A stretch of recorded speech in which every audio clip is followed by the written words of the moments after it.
शीतो न सिंहा हरे पयत कृष्ण से न सिंहा यतो यतो यामि ततो न सिंहा कही न सिंहा हृदय न सिंहा नरसिंहा नरसिंह यदि शरण प्रपत्ति तव कर कमल बरे नखा अद्भुत सिंहा दयिता हिरण्यकशिपु तनुभृंगा केशवधृता नरहरि रूप जय जगदीश हरे जय जगदीश हरे जय जगदीश हरे जय नरसिंहदेव नरसिंहदेव नरसिंहदेव जय नरसिंहदेव जय प्रहलाद महाराज प्रहलाद महाराज प्रहलाद महाराज जय प्रहलाद महाराज जय प्रभुपाद प्रभुपाद प्रभुपाद जय जय प्रभुपाद जय गुरुदेव जय गुरुदेव जय जय गुरुदेव जय नरसिंहदेव की जय। बहुत सुंदर, हरी बोल, बहुत सुंदर माता जी। बहुत सुंदर कृष्णा माता जी। नाम अपराध भी बोलिए। हरे कृष्णा सभी भक्तों को मेरे दंडवत प्रणाम। 10 नाम का अपराध। पहले हरे कृष्णा सभी भक्तों को दंडवत भगवान प्रणाम। नाम का बच्चा करने वाले मोह भगवत की निंदा करना। 2 है शिव ब्रह्मा आदि देवता का नाम को भगवान भगवान का के बराबर उनके भिन्न समझाना। तीसरा है आध्यात्मिक गुरु की अवज्ञा करना अथवा उनके साधारण मनुष्य समझना। चौथा है वैदिक शास्त्र अथवा प्राणी के खंडन करना। 5वां हरे कृष्णा महामंत्र का मंत्र के महिमा को काल्पनिक समझाना। 6वां है पवित्र भगवान नाम के अर्थवाद की आरोप करना। 7वां है पवित्र नाम बल पर पाप करना। 8वां है हरे कृष्णा महामंत्र को वैद्यों के वर्णित कर्म शुभ कर्म कांड से समान समझाना। 9वां है अर्थालु व्यक्ति को कृष्ण नाम की महिमा का गुणगान करना। 10वां है हरे कृष्णा महामंत्र का जब पूर्ण विश्वास न होना और इतना अगाध सुनने के बाद भी दिशा का आसक्ति बनाए रखना। ध्यान पूर्वक जप न करना ये भी अपराध है। स्वयं को वैष्णव समझाने वाले सभी भक्तों को 10 अपराध से बचना चाहिए जिससे शीघ्र अभीष्ट सिद्धि प्राप्त हो। हरे कृष्ण। बहुत सुंदर सुषमा माता जी, धन्यवाद आपको। हरे कृष्णा। दंडवत प्रणाम सभी भक्तों को। सभी भक्तों को दंडवत। हरे कृष्णा सभी भक्तों को धन्यवाद। कृष्ण सब भक्तों को दंडवत माता जी, सुजाता माता जी, हरे कृष्ण सभी भक्तों को दंडवत। हरे कृष्णा सभी भक्तों को हरे कृष्णा सर्व भक्तों को दंडवत प्रणाम। हरे कृष्णा गुरु जी दंडवत प्रणाम। हरे कृष्ण गुरु जी दंडवत प्रणाम। हरे कृष्णा गुरु जी दंडवत प्रणाम। दंडवत प्रणाम। हरे कृष्णा गुरु जी दंडवत प्रणाम। सब भक्तों को दंडवत प्रणाम। हरे कृष्णा हरे कृष्णा प्रणाम। सभी भक्तों को प्रणाम। दंडवत प्रणाम। हरे कृष्णा हरे कृष्णा। सीता। ओम ज्ञानतिमिरन्धस्य ज्ञानाञ्जनशलाकया चक्षुरुन्मीलितं येन तस्मै श्रीगुरुवे नमः। जय श्री कृष्ण चैतन्य प्रभु नित्यानंद श्री अद्वैत गदाधर श्रीवासादि गौर भक्त वृंद। हरे कृष्णा कृष्णा कृष्णा हरे हरे, हरे राम राम राम हरे हरे। हरे कृष्णा, सबका स्वागत है सत्र में।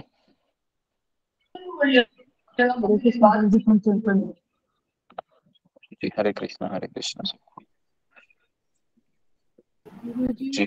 दंडवत प्रणाम। इंद्रपाल न्यू डिवोटी ज्वाइन किया।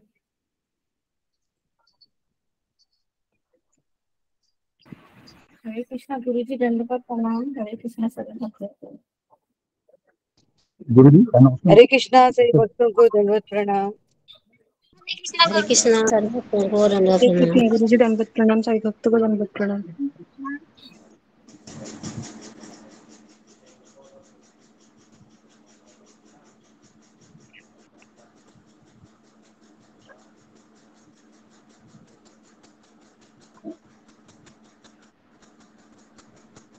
हरे कृष्णा पहचान कीजिए कोई पूरे होता है।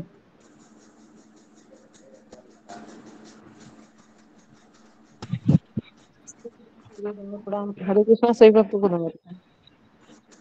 तो हम आगे शुरू करते हैं। हरे कृष्णा गुरु जी से भक्त को हरे कृष्णा। हरे कृष्ण। जी,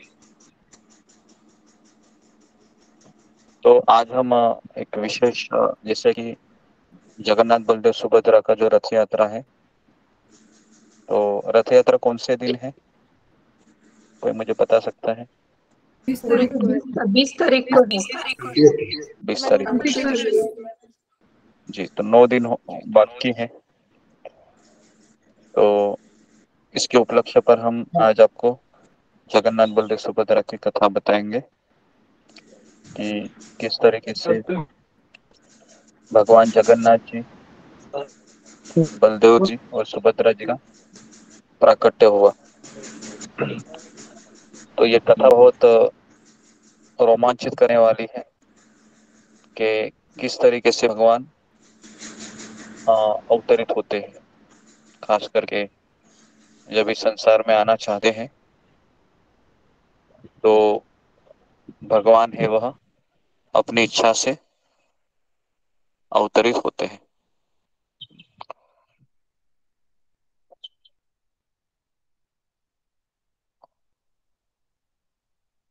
तो ऐसा कहा जाता है कि भगवान श्री विष्णु के 4 धाम हैं और 4 धामों में से जो हिमालय की ऊंची चोटियों पर अपना धाम है बद्रीनाथ जी, वहां पर भगवान स्नान करने के लिए जाते हैं। और पश्चिम में गुजरात के द्वारिका में वह वस्त्र पहनते हैं, कपड़े पहनते हैं। जगन्नाथपुरी में वह भोजन करने जाते हैं और दक्षिण में रामेश्वरम में विश्राम करने के लिए जाते हैं। तो इस तरीके से भगवान विष्णु के ये 4 धाम हैं: बद्रीनाथ, द्वारिका, जगन्नाथपुरी और रामेश्वरम। तो जगन्नाथपुरी का जो धाम है, ये 4 धामों में से एक है जहां पर भगवान जगन्नाथ, बलदेव और सुभद्रा विराजित थे।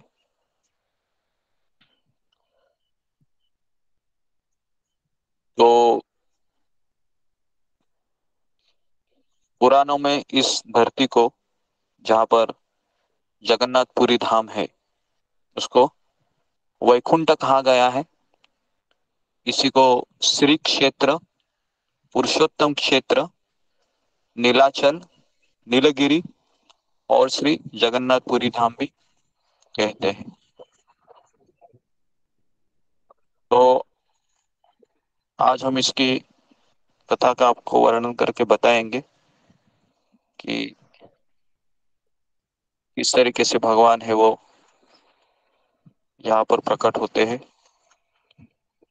और किस तरीके से वह लीला करते हैं।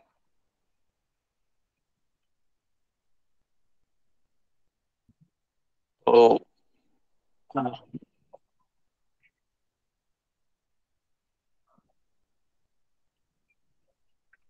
तो ऐसा माना जाता है कि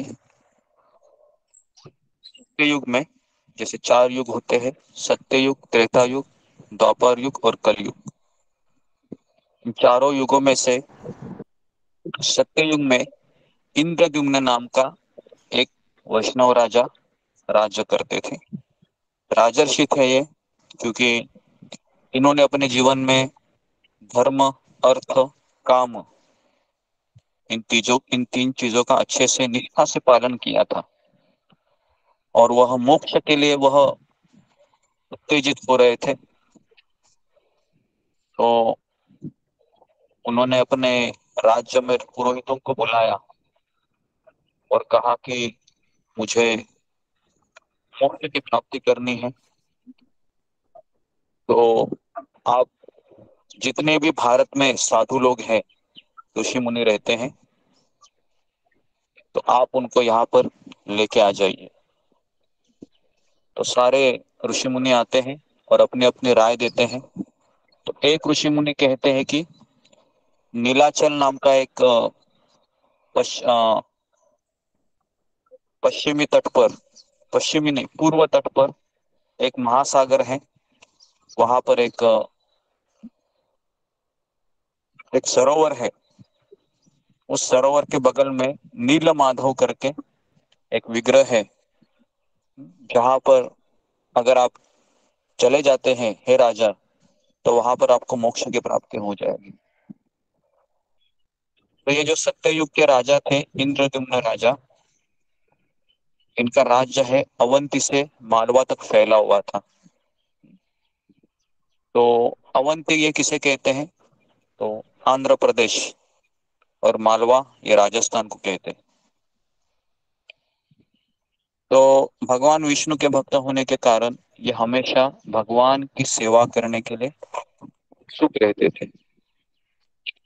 एक दिन, है ना, एक यात्रा करने वाले भिक्षुक उनके महल में आ पहुंचे।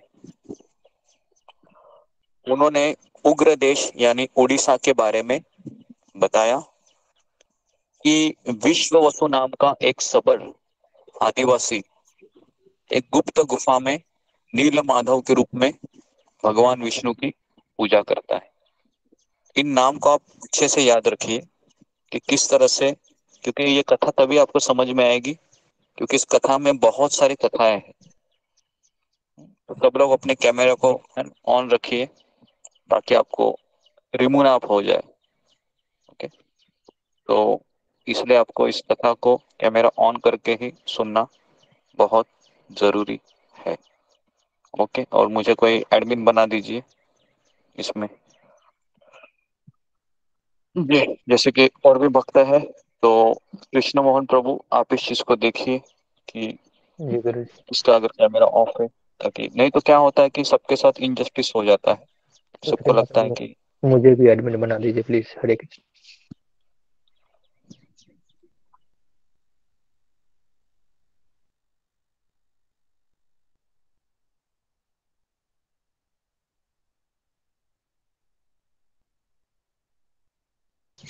जी, तो अभी हम कथा को शुरू करते हैं। तो सब लोग हैं, क्योंकि जो कथा सुनने वाला रहता है वो तो मोबाइल को देख रहा है ना। मैं मोबाइल को देखते देखते तो कथा नहीं सुन सकता हूँ ना, मेरे अंदर कोई भाव आ सकते हैं। तो इसलिए सत्र में हमारा ये कंपलसरी रूल है कि आपको कैमरा ऑन करके ही कथा सुननी है। ओके जी। तो राजा का नाम क्या है? तो राजा का नाम है इंद्रद्युम्न। ठीक है, इसको याद रखिए। दूसरा है कि अभी विश्व वसु नाम का एक सबर है आदिवासी, जो गुप्त गुफा में नील माधव के रूप में भगवान विष्णु की पूजा कर रहे हैं। ठीक है, ये किसने बताया? ये एक भिक्षुक आए थे अचानक यात्रा करते करते, और उन्होंने बताया इंद्रदुम्न राजा को, उड़ीसा में एक ऐसा एक सबर नाम का आदिवासी है, वो नील माधव के रूप में भगवान विष्णु की पूजा करता है। ठीक है, तो जैसे ही राजा को पता चला, अभी उनका नाम अच्छे से याद रखिए, विश्व वसु। ओके, क्योंकि और एक इसमें व से ही और एक नाम आने वाला है, तो इसके लिए काफी कंफ्यूजन हो जाता है। और इसके आप अच्छे से नोट्स बनाइए। अगर आपके पास पेन और पेपर है, नोटबुक है, तो आप इसको लिखिए ताकि आपको ये कथा याद रहे। ओके, तो जैसे ही इंद्रद्युम्न राजा को पता चला, तो वह बहुत बेचैन हो गए, लालायित हो गए अपने भगवान की सेवा करने के लिए। तब वह उग्र देश का पता लगाने के लिए, उग्र देश का नाम है उड़ीसा। ठीक है, तो इसको भी आप याद रखिए, नहीं तो आपको समझ में नहीं आएगा कि किसकी बात चल रही है। तो उड़ीसा का पता लगाया, और ये विश्व वसु कौन है इसकी खोजने के लिए उनकी उत्सुकता हो गई। उनके महल में जो मुख्य पुजारी थे, पुरोहित, उनके एक भाई थे जिनका नाम था विद्यापति। ठीक है, अभी इसको अच्छे से, ये तीसरा नाम आया है इस कथा में। पहला नाम आया था इंद्रद्युम्न राजा का, दूसरा नाम आया था विश्ववसु जो सबर आदिवासी पूजा करता था, है ना, गुफा में। और तीसरा नाम अभी आ रहा है राजा का मुख्य पुरोहित का भाई, जिसका नाम है विद्यापति। ठीक है, तो अभी इंद्रद्युम्न राजा है, वो वहां पर नहीं जाते हैं। पहले क्या करते वो, पहले वह पुरोहित को कहते कि तुम जाओ और पता लगाओ कि वो जगह कहाँ पर है, ताकि मैं भविष्य में वहां पर जा सकूं। तो पुरोहित ने कहा कि मेरा भाई है जिसका नाम है विद्यापति, ये इसमें बहुत एक्सपर्ट रहेगा, ये इसके लिए सही व्यक्ति है। तो राजा ने कहा कि ठीक है, उसको बुलाओ। राजा के सामने प्रस्तुत किया गया भाई को, विद्यापति को। विद्यापति को कहा कि आपको उग्र देश जाना है और वहां पर नीलमाधव करके भगवान स्वयं एक जो सबर देश का सबर जो आदिवासी है उसका नाम है विश्ववसु, उसकी खोज करनी है। तो आदेश दे दिया कि वह नीलमाधव की खोज करे। अब ये विद्यापति था, इसने पहले कई देशों की यात्रा कर चुका था। तो उन्होंने राजा के आदेश के अनुसार उग्र देश की तलाश में निकल पड़े, उड़ीसा की। आज जो उड़ीसा है, तो ये कहानी कब की है, तो ये कहानी सत्ययुग। इसको आप नोट कीजिए, सत्ययुग मतलब, इसको भी आप लिखिए कि एक कलयुग होता है 4,32,000 साल का, द्वापर युग होता है 8,64,000 साल का, त्रेता युग होता है 12,96,000 साल का, और इन तीनों को मिला के सत्ययुग होता है। तो मतलब आज से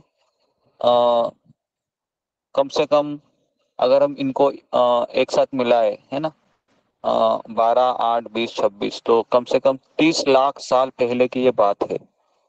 ठीक है, कम से कम 30 लाख साल पहले की ये सत्ययुग है। इसको आप लिखिए, कलयुग है वो 4,32,000 साल का है, द्वापर युग है वह 8,64,000 साल का है, 8,64,000, और त्रेता युग है वह उससे 3 गुना, मतलब कलयुग के 3 गुना है, 12,96,000। कैसे याद रखना है, तो कलयुग के दुगना द्वापर है, कलयुग के तिगुना त्रेता है, और कलयुग के 4 गुना सत्ययुग है ना। तो 4,32,000 इंटू अगर 4 करेंगे आप, है ना, तो कितना आएगा, कम से कम मुझे लगता है कि 17,28,000 के आसपास। 17 लाख नहीं, हाँ जी, 17,28,000। हाँ, 17,28,000। तो मतलब ये 17,28,000 साल के पहले की कथा है ये, है ना।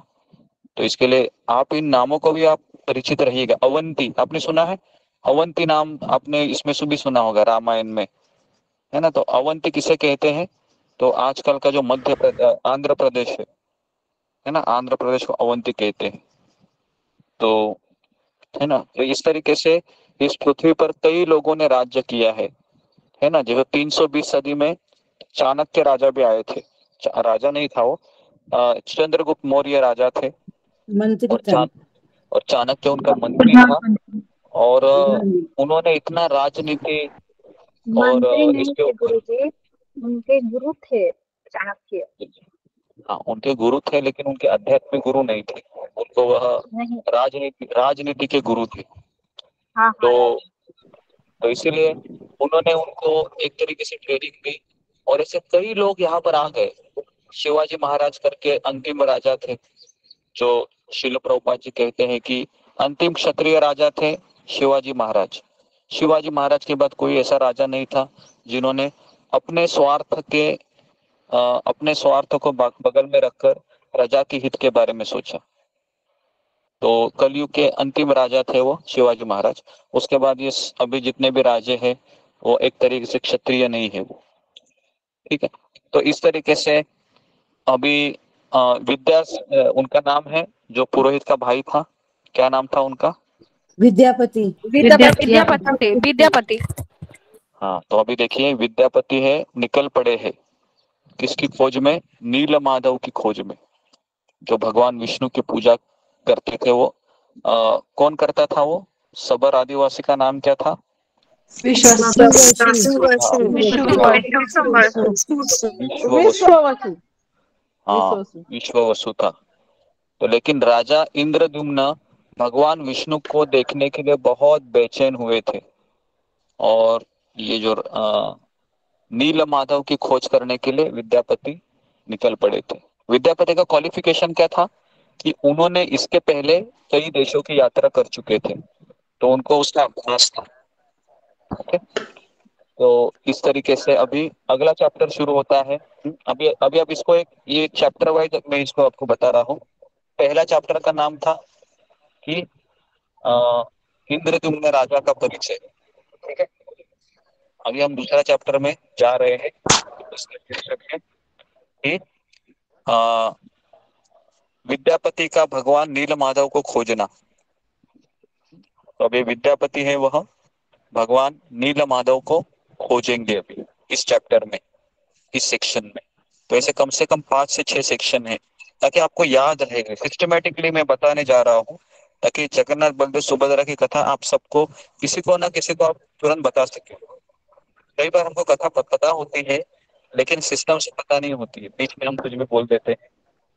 ओके जी, तो अभी नेक्स्ट ये चैप्टर में हम देखेंगे कि विद्यापति ने तभी बड़ी लंबी यात्रा की, है ना, बहुत बड़ी लंबी यात्रा के बाद उग्र देश में पहुंचे। तो अगर अभी आप मैप देखोगे तो उस समय है ना, लोग केवल घोड़े पे सवारी करते थे या पालकी पे सवारी करते थे या पैदल सवारी करते थे।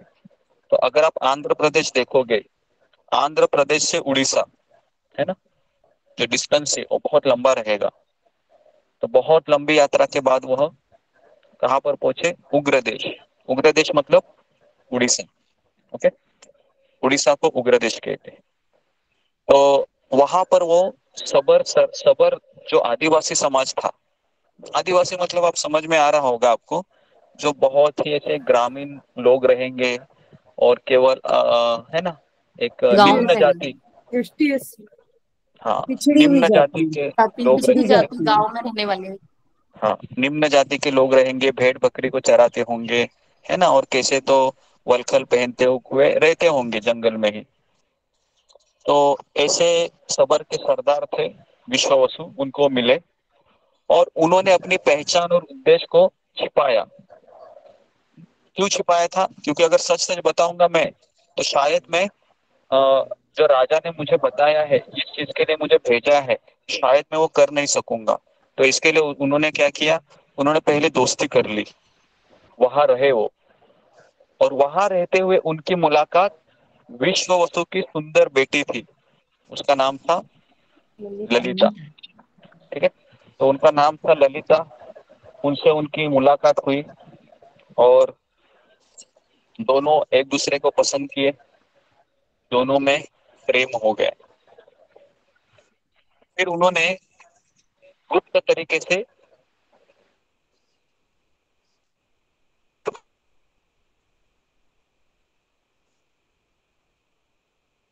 गुरुजी आवाज नहीं आ रही। अपने अपने शत्रुघ्न में रही।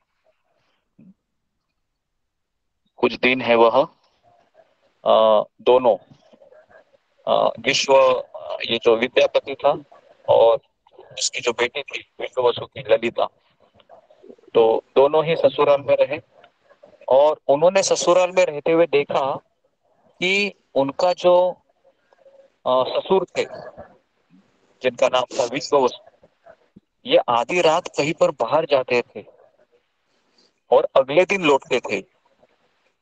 और जैसे ही अगले दिन लौटते थे तो उनके शरीर से चंदन और कस्तूरी की मीठी सुगंध निकलती थी।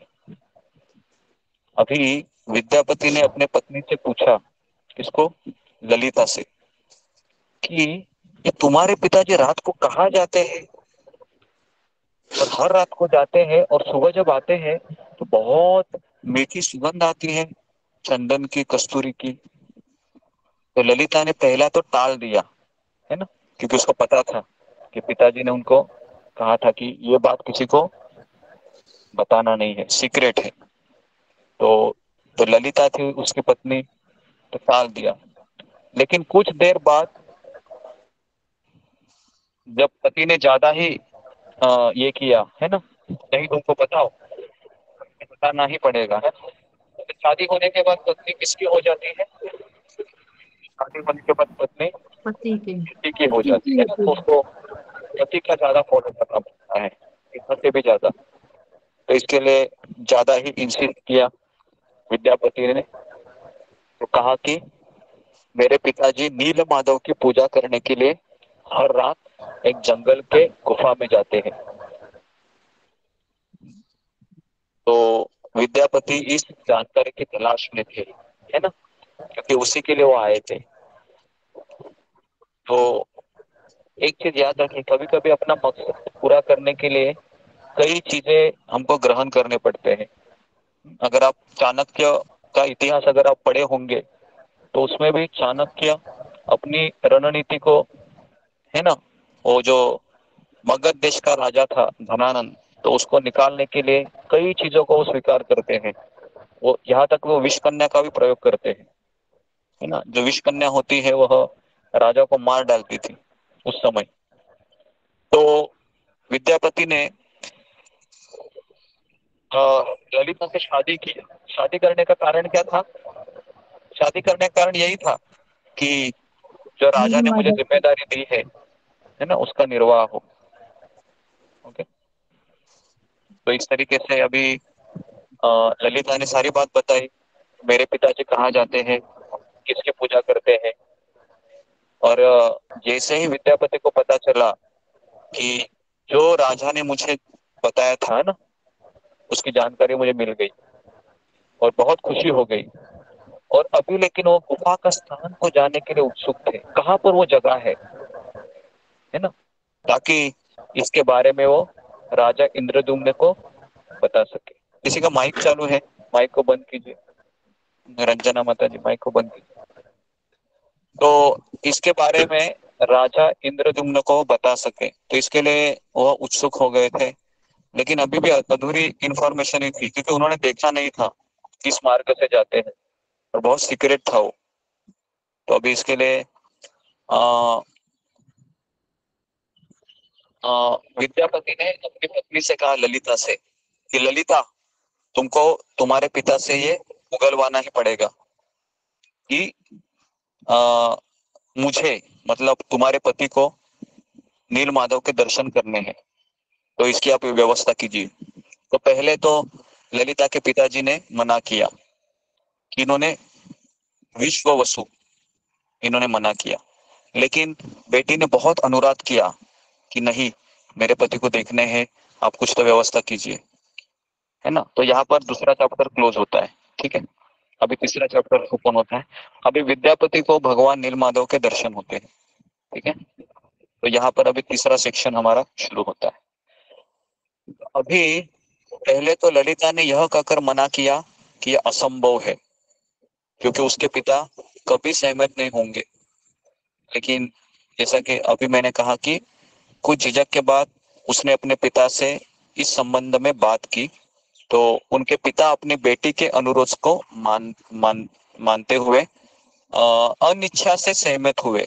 मतलब कैसे कि एक तो उनको दिखाना भी नहीं था, लेकिन क्या करे, बेटी की जिद थी, इसके लिए वह मान गए।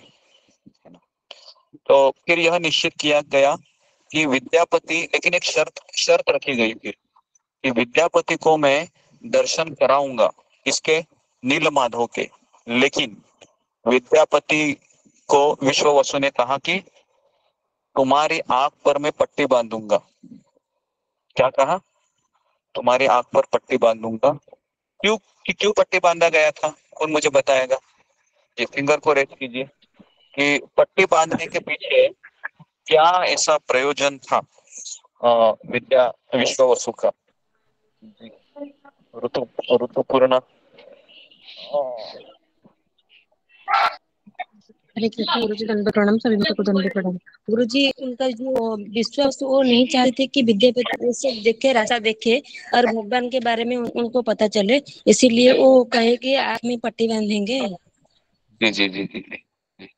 ये उड़ीसा की है, तो पता तो होगा ही कि किस तरीके से ये स्टोरी, ये सबको पता होगा, लेकिन थोड़ा सा हम इसमें कुछ लेसन भी देखेंगे, कुछ चीजें भी।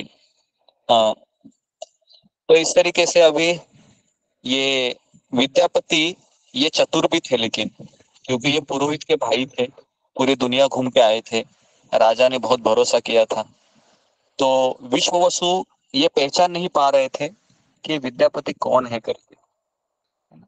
तो नीलमाधव को देखने के बाद पट्टी तो बांध ली, लेकिन एक चीज वहां पर की थी कि नीलमाधव को देखने के बाद, है ना, या देखते समय चतुर विद्यापति ने उस अवसर का लाभ उठाया और गुप्त गुफा के रास्ते को याद रखने के लिए चुपचाप उन्होंने कुछ सरसों के दाने, है ना, अपनी लंगोटी के कोने पर बांध रखे थे, और वह एक एक एक एक दाने गिराते हुए चल रहा था।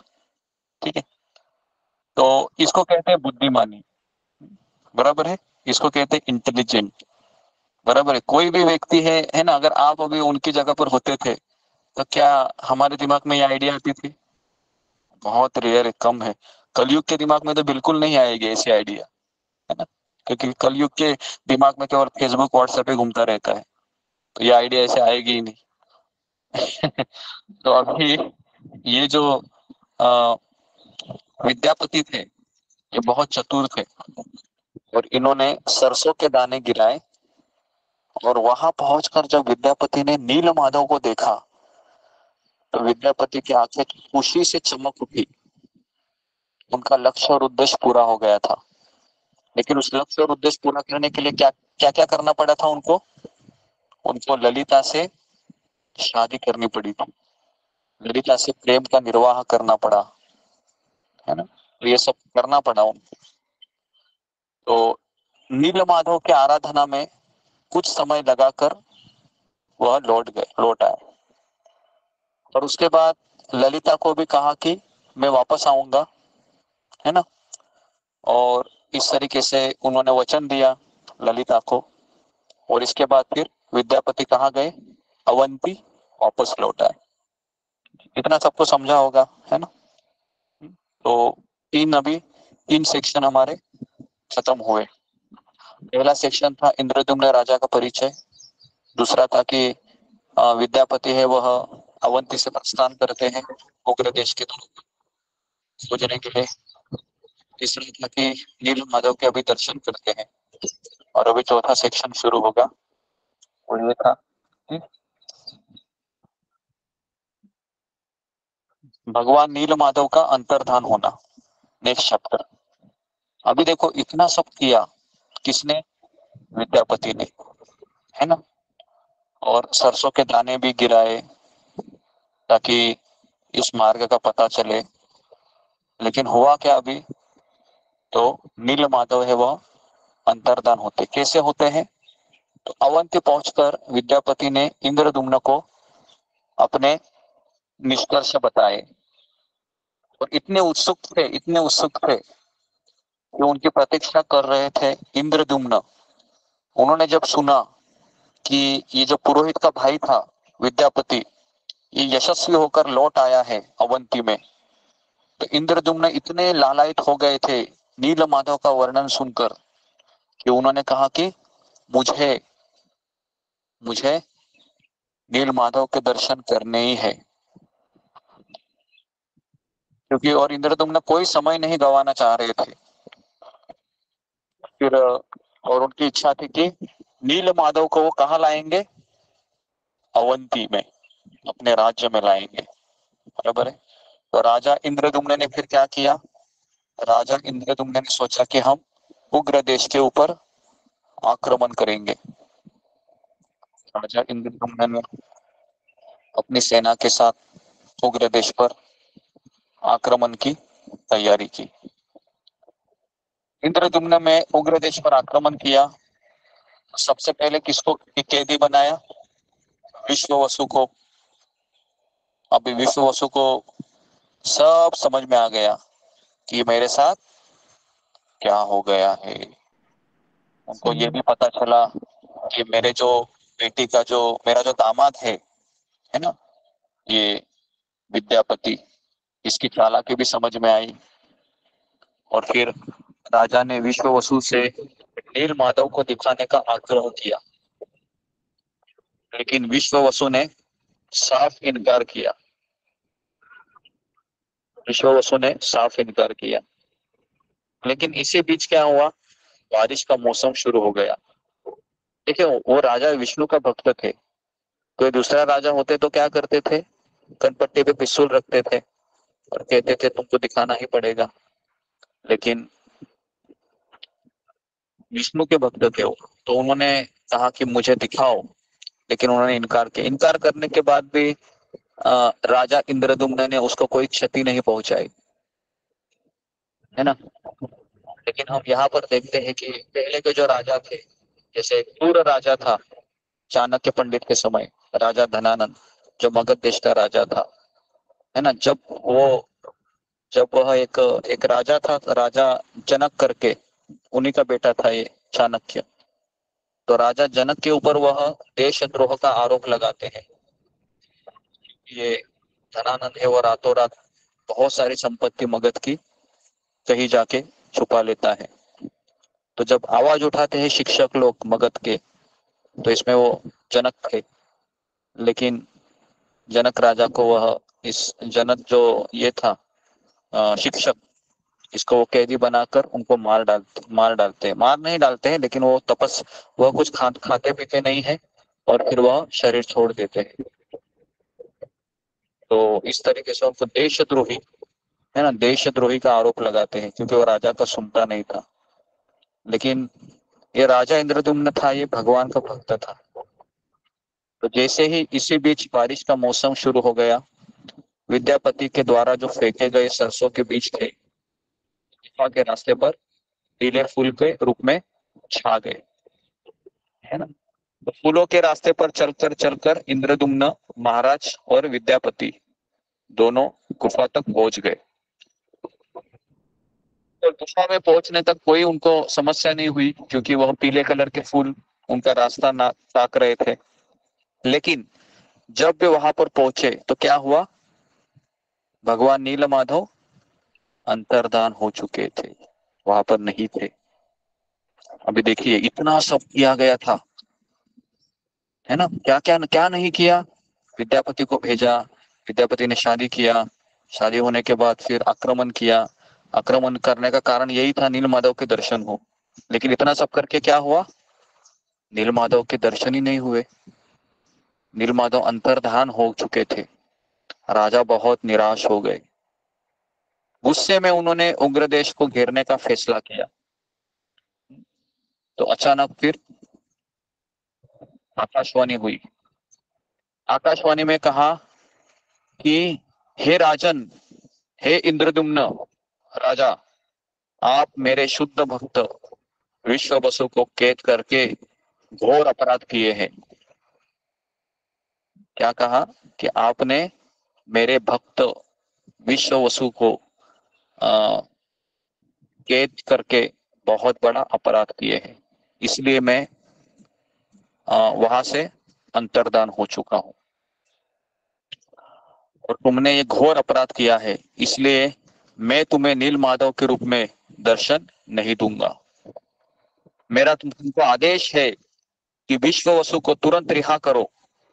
और इंद्रदुम्न को इस तरीके से जब वो आकाशवाणी सुनी तो और भी निराश हो गए, क्योंकि उनको लगा कि मैंने तो बहुत बड़ा अपराध किया और भगवान विष्णु मुझे नीलमाधव के रूप में भी नहीं देख सके। लेकिन उन्होंने उस आदेश का पालन किया और विश्ववसु को रिहा किया।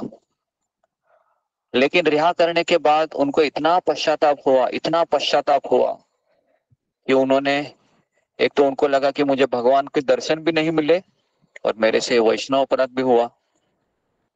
तो इससे हमें क्या सीख मिलती है जी, कौन मुझे बताएगा कि इससे हमें हम कुछ सीख सकते हैं जी। फिंगर को रेज कीजिए कि अभी ये राजा के गलती से ये हम क्या सीख सकते हैं अपने जीवन में? रीना सिंह माता जी बोलिए। हरे कृष्णा प्रणाम गुरुदेव। सही भक्तों को नमस्कार गुरुदेव। हम लोग भक्ति में अगर आपको आगे बढ़ना है, या जो भी राजा का जो लक्ष्य था वो मोक्ष प्राप्ति का था, तो उन्होंने जब वो वैष्णव अपराध किया तो वहीं पे जो है कि उनका वो मोक्ष प्राप्ति का लक्ष्य मुझे लगता है कि वो रुक गया। और वैष्णव अपराध सबसे डेंजरस है, इसका कोई भी जो है कि तोड़ है ही नहीं जो है, ये हम सीख सकते हैं। और दूसरा चीज ये कि उस वैष्णव से जाके हमें क्षमा याचना करनी चाहिए इसके लिए। मुझे तो ये समझ में आया गुरुदेव, क्षमा करिए कुछ गलती हुई तो। तो जैसे कि रीना सिंह माता जी ने बताया कि और हमने भी काफी शास्त्रों से सुने हैं कि वैष्णव अपराध का कोई तोड़ नहीं है। तोड़ एक ही है कि हम उस वैष्णव से क्षमा मांगे, और वैष्णव बहुत उदार दिल के होते हैं, वो क्षमा भी करते हैं।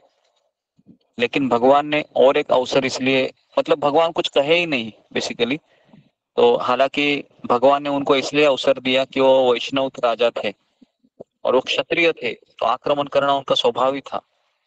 लेकिन उन्होंने एक गलती की थी कि भगवान के भक्त को बंदी बनाकर भगवान के दर्शन करना चाह रहे थे। तो इसके लिए नील माधव के रूप में भगवान ने उनको दर्शन नहीं दिए, और भगवान ने उनको डांटा फटकारा कि आपने क्या गलती की है ना, इस तरीके से। तो इसके बाद जो इंद्रदुम्न राजा है, पश्चाताप के अग्नि में जलते रहे। उन्होंने अपना खाना पीना सब छोड़ दिया और भगवान विष्णु का ध्यान में। किसी का माइक चालू है, सुजाता माइक को बंद कीजिए। अभी तो इनका माइक को बंद कीजिए जी। तो अभी हम अगला चैप्टर हमारा शुरू होगा कि उन्होंने खान पान छोड़कर भगवान विष्णु का ध्यान में लग गए वो।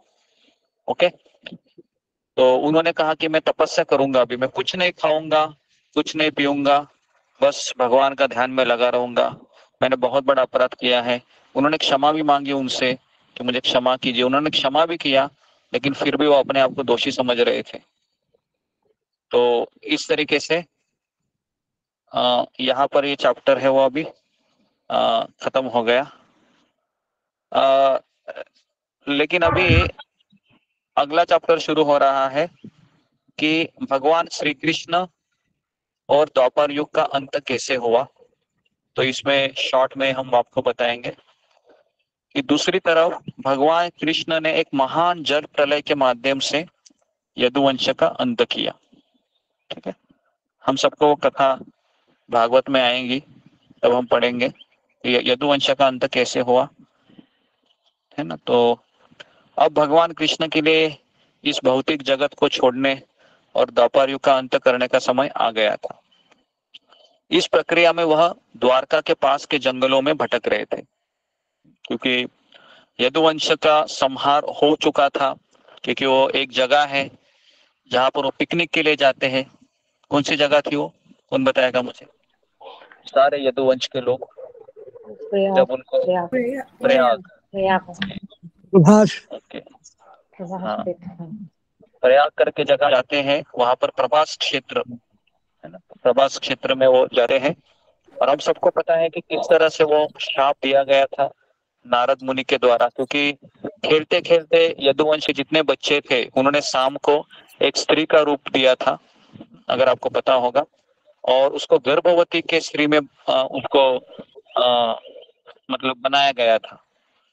और वह क्या कर रहे थे, खेलते खेलते खेलते खेलते वह उस समय जितने भी ऋषि मुनि थे द्वारिका में, है ना, नारद मुनि भी थे उसमें, और कहा कि सारे खेलते खेलते बच्चों ने पूछा कि बताइए ऋषिवर, इस औरत को पुत्र होगा या पुत्री होगी।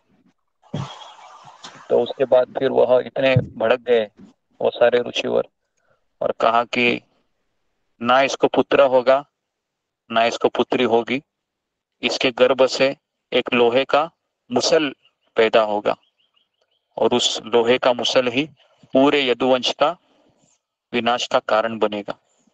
तो इस तरीके से ये भयानक शाप वो देते हैं। अभी ये जो शाप है ना, ये भगवान की इच्छा से ही ऋषियों के मुख के द्वारा प्रकट हुआ। ऐसा नहीं था कि वो लोग नहीं जानते थे इस चीज को। तो जैसे ही उस यदुवंश की सभा में इस शाप को बताया गया सांब के द्वारा, तो सबको चिंता हो गई। तो सबने कहा अभी हम क्या करेंगे। तो कुछ समय के पश्चात ही सांब के पेट से एक लोहे का मुसल पैदा हुआ, और फिर उस लोहे के मुसल को बहुत फाइन पाउडर के रूप में पीसा गया, और वो कहाँ पर बहाया गया, पानी में फेंक दिया उसको। लेकिन पता है, जब हम आपने देखा है, हम जब नारियल को ऐसे पीसते हैं, देखा है आपने, नारियल को वो पिसनी बोलते हैं उसको। पीसने के बाद फिर एक छोटा सा टुकड़ा लास्ट में बच ही जाता है, बचता है कि नहीं, छोटा टुकड़ा रहता है। तो पीसने के बाद छोटा टुकड़ा है वो भी फेंका गया था, और वो पाउडर है वो बाद में किनारे पर आ गई, और उस पाउडर ने लोहे के बांबू का रूप लिया था। बड़े लोहे के बांबू बने थे वो।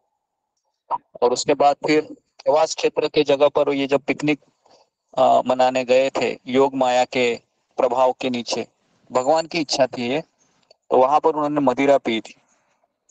मदिरा पीने के कारण एक दूसरे से कलह होने लगा, और कलह करते समय उन्होंने क्या किया, वहां के बांबू उठाए और एक दूसरे के ऊपर प्रहार करने लगे। और एक दूसरे के प्रहार करते करते करते करते भगवान कृष्ण और बलराम भी उनके बीच चले गए। तो उन्होंने भगवान कृष्ण और बलराम को भी मारना चाहा, तो भगवान ने भी फिर दोनों ने सबको मार दिया। इस तरीके से यदुवंश का संहार हो गया। तो ये कथा आप लोगों ने सुनी होगी या पढ़ी होगी, या मैं आपको शॉर्ट में बताया, हालांकि ये काफी डिटेल में कथा है। तो इस प्रक्रिया के बाद फिर भगवान श्री कृष्ण द्वारिका के जंगल में भटक रहे थे। और जब जरा नाम का एक आदिवासी शिकारी था, है ना, उन्होंने अनजाने में हिरन समझकर अपने तीर से उसको मार दिया। और जो तीर था, उस जरा नाम के शिकारी ने उस जो आखिरी लोहे का जो टुकड़ा बचा था, उससे वो तीर बनवाया था।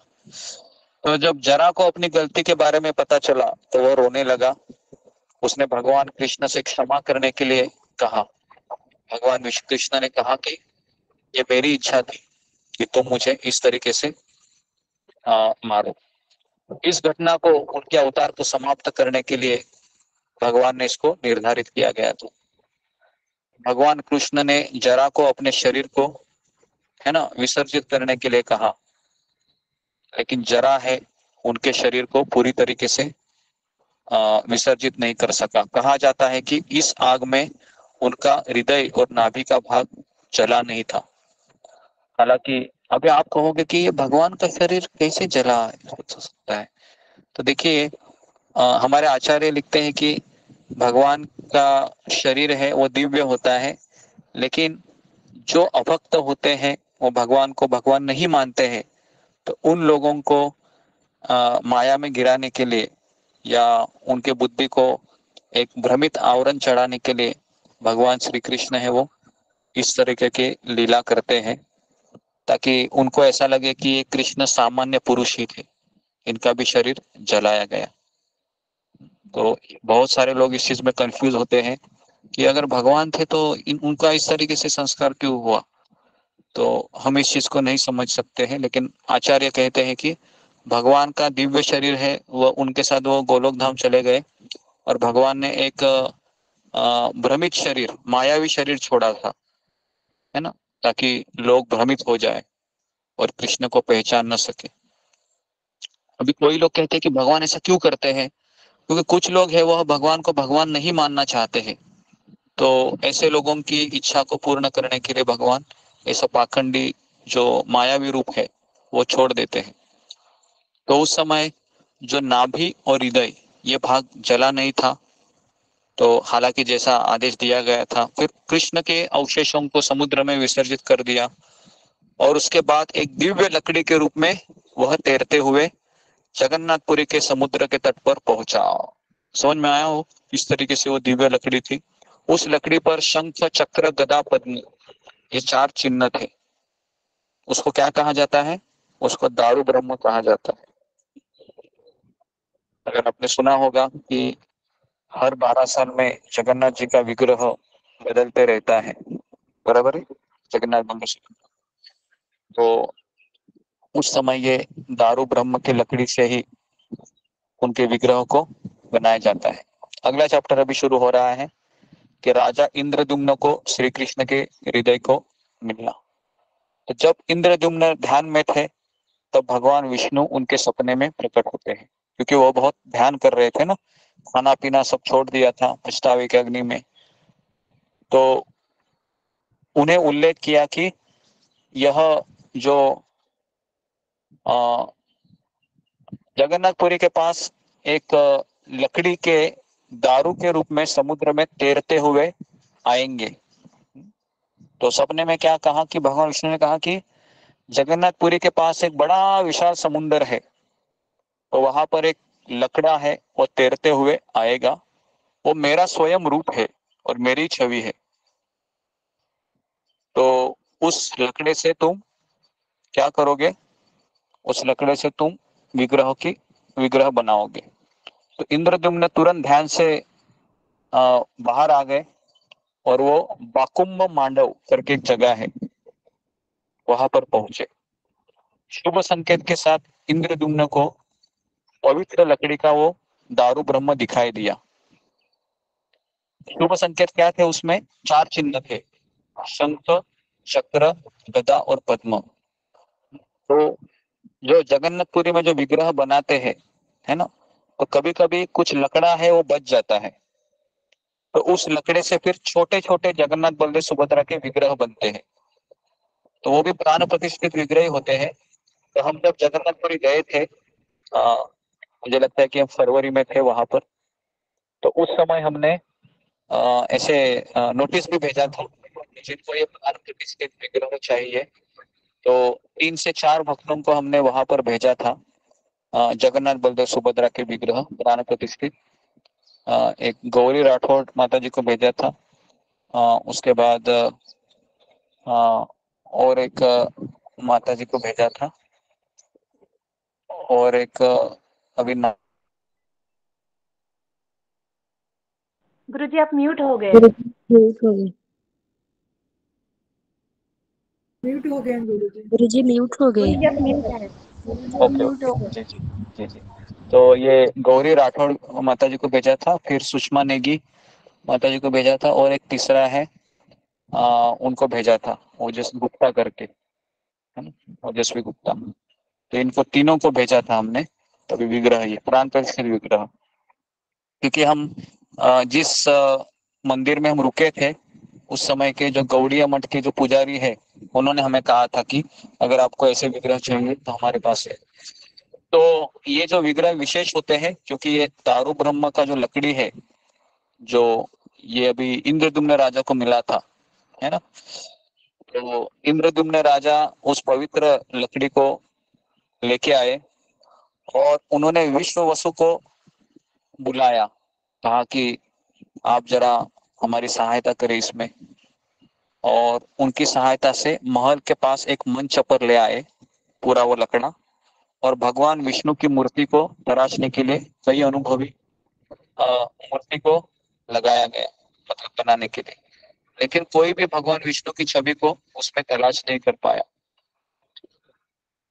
फिर राजा इंद्रद्युम्न और चिंतित हो गए।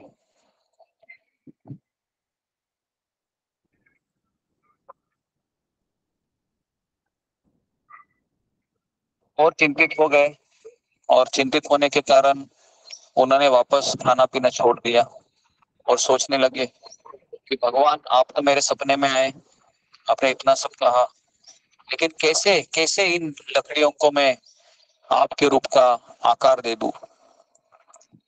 नेक्स्ट चैप्टर अभी शुरू होगा। उसके बाद भगवान विश्वकर्मा, है ना, वहां पर आते हैं। कैसे आते हैं, बूढ़े व्यक्ति के रूप में। तो राजा इंद्रद्युम्न की चिंता के समय ही एक बूढ़ा व्यक्ति वहां पर अचानक आ जाता है महल में, जिसने अपने आप को कहा कि मैं कौन हूँ, अनंत महाराणा नाम बताया। हालांकि वो कौन थे, वो विश्वकर्मा थे। विश्वकर्मा।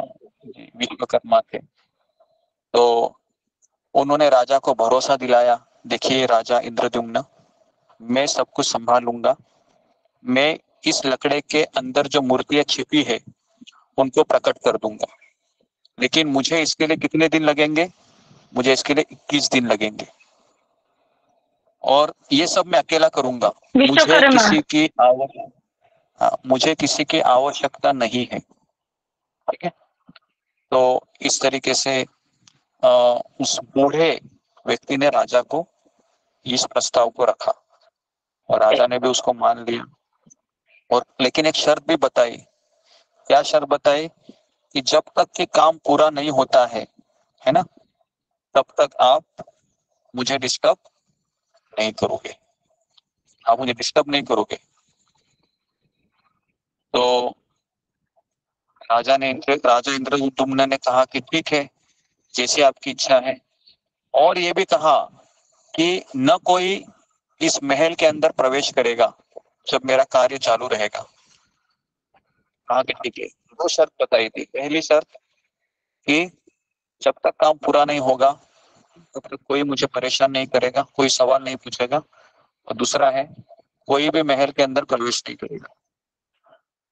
तो उस बूढ़े व्यक्ति ने फिर महल के सारे दरवाजे बंद कर लिए, काम करना शुरू कर दिया, और लोगों को इस तरह के से सिर्फ बाहर हथौड़ी और छेनी की आवाज सुनाई देने लगी, है ना। हथौड़ी और छेनी पता है आपको ना, जो ऐसे रहता है ना, क्या जो भी रहते हैं काम करने वाले, उनके पास एक छीनी और हथौड़ी होती है, तो उसका आवाज सुनाई देने लगा। इस तरह 2 हफ्ते बीत गए। रोज राजा आता था और चिंता बहुत व्याकुल था दर्शन के लिए, है ना। 2 हफ्ते आवाज सुनाई दे रहा था तो उनको लग रहा था कि काम चल रहा है भाई। लेकिन एक दिन क्या हुआ, कुछ आवाज ही नहीं सुनाई देने लगा। अभी राजा है वह बेचैन हो गया, है ना। रानी भी बेचैन हो गई, राजा की पत्नी। क्या था राजा की पत्नी का नाम? था इंद्रदुम्न राजा की पत्नी का नाम था गुंडीचा। गुंडीचा। गुंडीचे रानी। हाँ, तो वो जो गुंडीचा का मंदिर है आपको पता है, जगन्नाथ बलदेव सुभद्रा के ही गुंडीचा, मुझे लगता है रानी कि गुंडीचा। हाँ, तो गुंडीचा वहां मंदिर। पर गुंडीचा मंदिर भी है। तो वह इंद्रदुम्न राजा की पत्नी है। तो वह भी बहुत बेचैन हो गई, क्योंकि सब वो भी सोच रही थी, है ना, अभी वो किसके पीछे लगेगी? वो तो अपने पति के पीछे लगेगी। अरे भाई जरा जल्दी करो। तो अभी उन्होंने सोचा कि बेचारा बूढ़ा आदमी है ना, 2 हफ्ते से भोजन नहीं किया इसने, 2 हफ्ते से पानी भी नहीं पिया, बेचारा भूखा रहेगा, प्यासा रहेगा, है ना। तो कहा कि उसको, रानी ने कहा कि अरे राजा, अगर बूढ़ा व्यक्ति वो मर गया तो नहीं ना, क्योंकि आपने तो उसको कुछ खिलाया नहीं, उसको बचाओ भी। लेकिन इंद्रदुम्न ने कहा, अरे उस बूढ़े व्यक्ति ने मुझे कहा था कि बिल्कुल कोई डिस्टर्ब नहीं करेगा। लेकिन रानी ने बहुत इंसिस्ट किया, नहीं आप जाओ अंदर। तो इंद्रदुम्न महाराज ने अपनी इच्छा के विपरीत ही दरवाजा तोड़ दिया, और जब राजा ने अंदर प्रवेश किया तो देखा कि बूढ़ा कारागिर गायब हो गया था, दिखाई नहीं दिया है। जो अपने पीछे आधी बनी 3 मूर्तियां छोड़ गया था, लेकिन समझ में आ रहा है, वो जो मूर्तियां थी वो 3 थी, लेकिन वो बूढ़ा पुजारी गायब हुआ था। और सामने राजा देखता है कि 3 मूर्तियां है, लेकिन आधी है ना। आधी मतलब उसके आंखें है, हाथ नहीं है, पैर नहीं है। तो इंद्रदुम्न ने अपना वचन तोड़ने के, अपने इस कार्य के लिए पछतावा किया और कहा कि नहीं, मैंने बहुत बड़ी गलती की है। तो फिर अपने जीवन को समाप्त करने के बारे में सोचा, मैं अभी आत्महत्या करूंगा। तभी एक आकाशवाणी हुई और कहा कि हे राजन, आपने अपना वादा, आपने अपना वचन तोड़ दिया है, आपने समय से पहले दरवाजा खोल दिया है। अभी आप चिंता मत कीजिए, अब मैं स्वयं को इसी रूप में भक्तों के सामने प्रकट करूंगा। ये मेरी इच्छा थी, अभी आप मेरी इसी विग्रह के साथ मेरी स्थापना करो और मेरी पूजा अर्चना शुरू करो। तो इस तरीके से नीलाचल पर्वत पर भी भव्य मंदिर का निर्माण करने का आदेश भगवान इंद्रद्युम्न को देते हैं। परम भगवान विष्णु का आश्वासन देने पर इंद्रद्युम्न ने नीलाचल पर्वत पर एक भव्य मंदिर का निर्माण किया। मंदिर के अभिषेक और जगन्नाथ जी की स्थापना के लिए वह अपनी रानी गुंडीचा के साथ ब्रह्मलोक गए।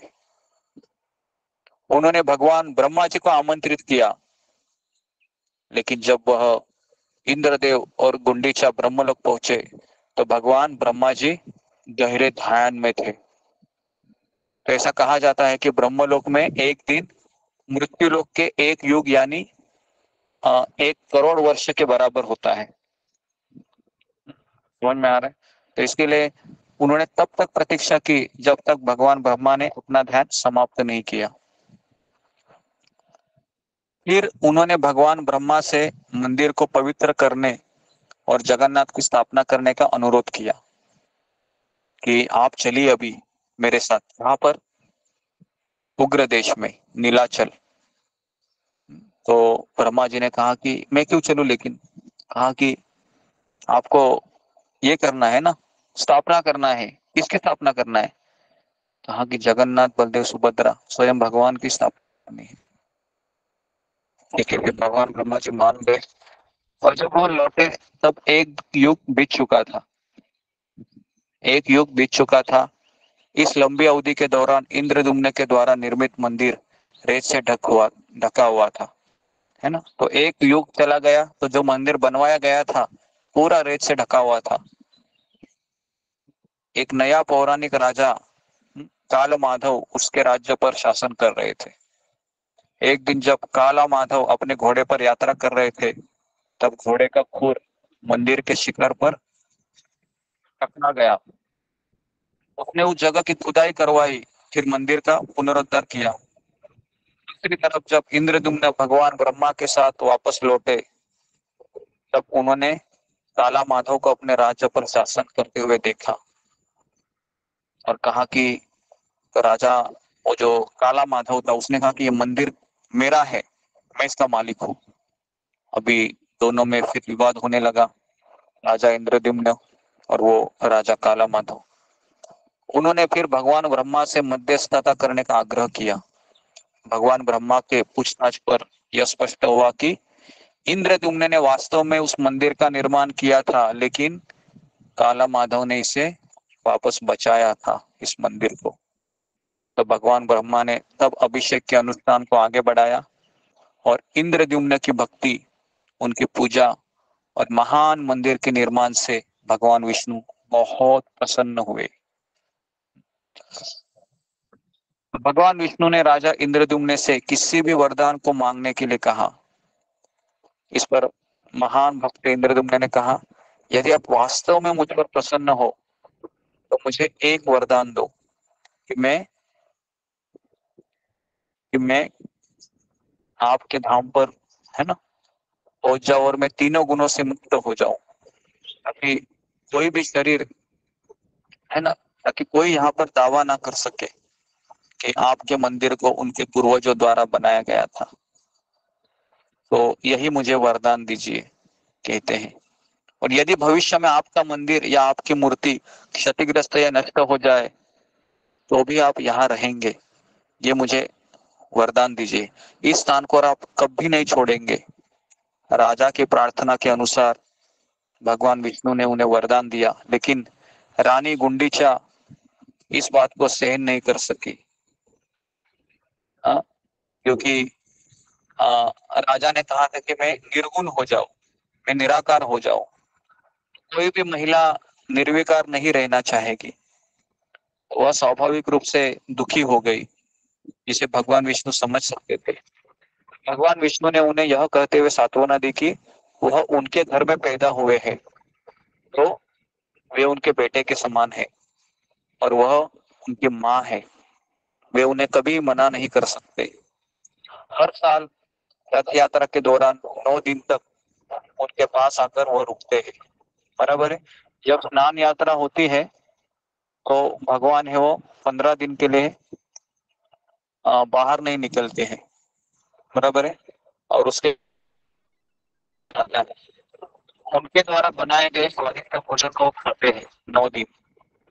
इसके लिए रथ यात्रा के दौरान भगवान जगन्नाथ, बलदेव, सुभद्रा और सुदर्शन चक्र के साथ गुंडीचा मंदिर जाते हैं और वहां पर 9 दिन बिताते हैं। तो रानी गुंडीचा जो देवकी नहीं है, यशोदा भी नहीं है, बस उस कान्हा ने उनसे वचन दिया था कि हर साल मैं मेरा वचन पूरा करूंगा और यहाँ पर आऊंगा। तो ऐसे है भगवान जगन्नाथ जो अपने भक्तों की देखभाल के लिए, है ना, बिना पलकों के अपनी आंखें हमेशा खुली रखते हैं, है ना। आपने देखा है भगवान जगन्नाथ को, हमेशा उनकी आंखें देखो ऐसी ही रहती है। पलके है क्या? पलके नहीं है भगवान जगन्नाथ जी को। तो ये, हाँ जी, तो ये सुंदर कथा है जो हमें जगन्नाथ, बलदेव, सुभद्रा का प्राकट्य के बारे में पता चली। और इसके ऊपर और एक कथा आती है जो मैं आपको बताने जा रहा हूँ कि ज्येष्ठ शुक्ल पूर्णिमा, जैसे देवस्नान पूर्णिमा के नाम से भी जाना जाता है, आज ही के दिन भगवान जगन्नाथ अपने गर्भगृह से स्नान करने के लिए बाहर आते हैं और 15 दिन तक वह ठाकुर जी के दर्शन बंद रहते हैं। अगर आप अभी जाएंगे तो आपको दर्शन नहीं मिलेंगे, है ना, और डायरेक्ट 20 तारीख को ही दर्शन मिलेंगे आपको। तो रथ यात्रा के दिन जगन्नाथ जी सभी को दर्शन देने फिर से श्री मंदिर के बाहर पधारते हैं। भाव यही है कि बीमारी होने के लिए ठाकुर जी दर्शन कम से कम 15 दिन नहीं हो पाते हैं, क्योंकि भक्तों के लाडले जगन्नाथ जी कल अपनी मौसी के यहाँ चले जाएंगे। इनकी नित्य सेवा, इनको लाड से श्रृंगार करना, ये सब सेवा वहां पर होती रहती है। तो जगन्नाथ जी अधिक स्नान के कारण हुए जो उनको बुखार आता है तो भक्तों को दर्शन नहीं दे पाते। तो आपने सुना है कभी भगवान को भी बुखार आता है? ये 108 सुनने में पानी से नहाए थे, 108 पानी से नहाए थे। तो सुनने को थोड़ा अजीब लगता है कि अरे भगवान को कैसे बुखार आ सकता है, लेकिन हमें समझना चाहिए कि इसके पीछे भगवान की एक लीला होती है ना। तो इस तरीके से भगवान श्री कृष्ण जब द्वारिका में थे तब उनकी बहुत इच्छा थी कि भगवान ब्रजवास, उनकी जो रानियां थी, क्योंकि वो जब भी भगवान सोते थे तो हमेशा राधा रानी का नाम उनके मुख से निकलता था। एक दिन सभी ने मिलकर रोहिणी मैया को घेर लिया और कहा कि हमें ब्रज और ब्रज लीलाओं के बारे में सुनाइए। माता ने कहा कि कृष्ण ने लेकिन मना किया है।